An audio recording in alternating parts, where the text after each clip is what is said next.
दोस्तों,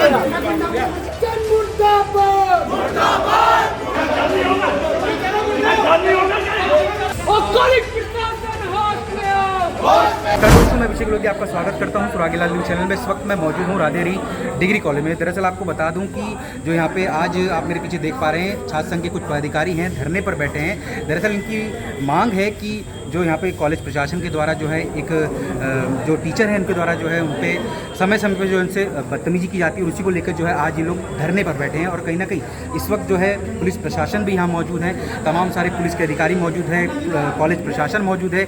छात्रों की जो मांग है वो जो यहाँ के जो परीक्षा प्रभारी जो है इस राधेरी डिग्री कॉलेज के हैं, उनकी जो है इस्तीफे की जो है मांग की जा रही है। जो प्रिंसिपल है यहाँ की, जो प्राचार्य हैं, उनसे जो है उनके निलंबन की जो यहाँ पे बात की जा रही है। आइए जानते हैं क्या है पूरा मामला। पूर्व में कल लगभग 28 तारीख के दिन बुधवार के समय की बात है। पूर्व में मैडम को हमने ना लिखित रूप में एक प्रार्थना पत्र दिया था, जिसमें हमने पूर्व में जो मदों में हमारे यहाँ नेट की सर्वे हुआ था, जो मदों में पैसा खर्च किया गया है, हमने उसके जानकारी के लिए मैडम को बोला था। मैडम ने मौखिक रूप में और लिखित रूप में भी हमसे कहा कि मैं 3 दिन के भीतर अवलोकन आपको करवा दूँगी। परंतु आज 3 दिन पूरा होने के बाद भी उन्होंने ना किसी अवलोकन के लिए हमसे कहा, ना बिल के लिए हमें किसी चीज़ के लिए बताया। और आज परीक्षा एक हमारे महाविद्यालय में डॉक्टर अनुराग अग्रवाल परीक्षा प्रभारी हैं, उनके द्वारा एक छात्र के साथ आज बहुत बदतमीजी से बात करते हुए कहा गया कि तो मेरे डब्बे में पैसा पड़ा हुआ है, ले जाओ और जो करना चाहते हो कर लो, मुझे कोई फ़र्क नहीं पड़ता, ऐसे शब्द कहते हुए और वहाँ से हमारी बात को इग्नोर करते हुए छात्र को भगा दे। जब ये बात छात्र संघ को पता चली तो छात्र संघ ने इस पर उग्र आंदोलन किया और इस्तीफे की मांग की है। अगर इस तरीके से ये मामले ये प्रॉब्लम सॉल्व नहीं होती तो कर सकते थे। नहीं, बैठ के बात करने जब हम मैडम के पास गए तो मैम ने कहा कि मुझे अनसेफ फील होता है। और अभी यहाँ पर एक प्राध्यापक है, मैं उनका नाम नहीं लेना चाहूँगा, उन्हीं के द्वारा कहा गया कि हम मैडम का उत्पीड़न कर रहे हैं। अगर हम अपनी बात रख रहे हैं और हम अपनी बात किसी बात के लिए कहने के लिए अगर कह रहे हैं तो क्या हम उनका उत्पीड़न कर रहे हैं? क्या हमारा इतना अधिकार नहीं है कि हम किसी बात को उनके आगे रख सके? क्या हमेशा अध्यापकों का उत्पीड़न होता है, छात्रों का उत्पीड़न नहीं होता? पिछले 7 वर्ष में मैं यहाँ पे स्टूडेंट हूँ और मेरे से पैसा लिया जाता है, प्रसाधन के नाम पे लिया जाता है, विद्युत के नाम पे लिया जाता है, इंटरनेट के नाम पे लिया जाता है। अगर उस पैसे को कॉलेज में नहीं लगाया जा रहा तो क्या वो मेरा उत्पीड़न नहीं है? क्या मेरे पैसे का नहीं? क्या मेरे माँ बाप इसलिए मेरे लिए पैसा खर्च कर रहे हैं? कॉलेज में बच्चे आते हैं और वो टीचर्स के पास यदि काम से जाते हैं तो टीचर्स उनको बदतमीजी से बात करते हैं या फिर उनको बोलते हैं कि ये रखी बेटी आते फीस नहीं उठाओ, पैसा निकल चले जाओ यहाँ से।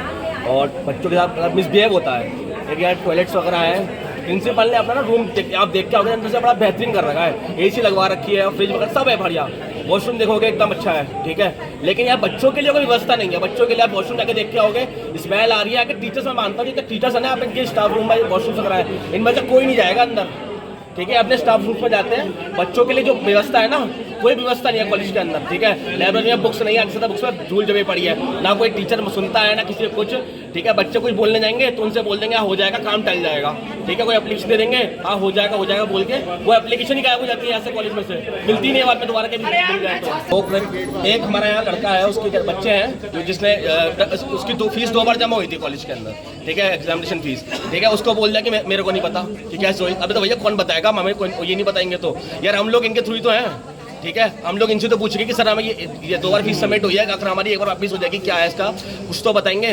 कोई मतलब ही नहीं उस चीज़ का। तो बच्चे किसके पास जाएंगे? टीचर्स के पास नहीं जाएंगे तो यहाँ हमारे और कौन सुनेगा हमारी? पूर्व से ही जो हमारे महाविद्यालय में पूर्व से ही जो हमारे परीक्षा प्रभारी हैं डॉक्टर अनुराग अग्रवाल, उनके द्वारा बच्चों से लगातार बदतमीजी की तरीके से बातें करी जा रही है।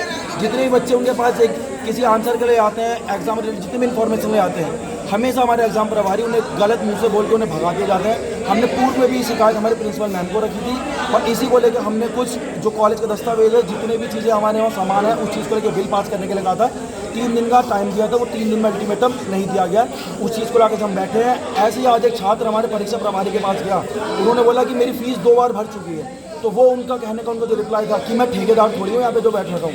ये बात मैम उन्होंने बात बोली कि ये उन्होंने यहाँ पे बोला कि ये पेटी रखी है, इसमें फीस स्लिप है, इसमें पैसे हैं, ये मेरे पास रखी है, देख लेना। ये उनका रिस्पॉन्स है। पहले भी कई बच्चे उनके कोई इन्फॉर्मेशन नहीं आते हैं, वो उन बच्चों को भगा देते हैं। जो बच्चे नए आते हैं वो गुमराह हो जाते हैं, उन्हें नहीं पता कॉलेज की इन्फॉर्मेशन क्या है, क्योंकि कॉलेज के इतना मैनेजमेंट है, कहीं ना कहीं डामाडोल है, थोड़ा बड़ा बच्चों को इन्फॉर्मेशन नहीं मिल पाती है, जिसकी वजह से बच्चा मिसगाइड होता है। टीचर के पास जाता है अगर अनुराग सर के पास, तो वो टीचर उन्हें उल्टा बोल के भगा और देते हैं। तो आज हम यहाँ पे इसलिए बैठे हैं कि या तो अनुराग सर इस्तीफा दें, नहीं तो जो लास्ट एग्जाम है ये कह रहे हैं कि हमें टाइम दे दो, अल्टीमेटम दे दो।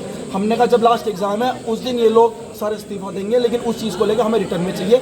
मौखिक रूप से हम चीज़ नहीं लेंगे, क्योंकि मौखिक रूप से इन्होंने पहले भी हमें कई चीज़ें दी हैं जो कि हमारी मांगे नहीं मानी। प्रिंसिपल मैम के पास जब हम गए तो प्रिंसिपल मैम ने हमसे बोला कि तुम मेरे रूम में इस तरीके से नहीं आ सकते हो, जो तुम ये चीज़ें बार बार लेके आते हो तो ये चीज़ ठीक नहीं है। अगर हम प्रिंसिपल मैम के पास टीचर को कंप्लेंट लेके नहीं जाएंगे तो किसके पास जाएंगे, पहली बात। फिर हमने जब प्रिंसिपल मैम से बोला कि मैम आप हमें बताते हो या नहीं बताते हो, जो भी आपको एक्शन लेना है नहीं लेना है, मैम ने हमें इग्नोर करते हुए सीधा अपना रजिस्टर खोला, उसी को पढ़ने में लगी थी, हमें सीधा इग्नोर किया। जिसके बाद 4 बजे जब हमारा जो एग्ज़ाम था आज वो ख़त्म हो, उसके बाद आज हम धरने बैठे जिससे कि एग्ज़ाम भी इफेक्ट ना हो। हम मांग यही करना चाहते हैं कि आज जो ये मतलब ये बहुत पूर्व से चलती हुई घटना लगातार आ रही है, इस चीज़ को लेके आज ही इसके लिए एक्शन लिया जाए कड़क से कड़क, जिससे कि आगे चल के ऐसे कोई भी बात दोबारा नहीं दोहराए।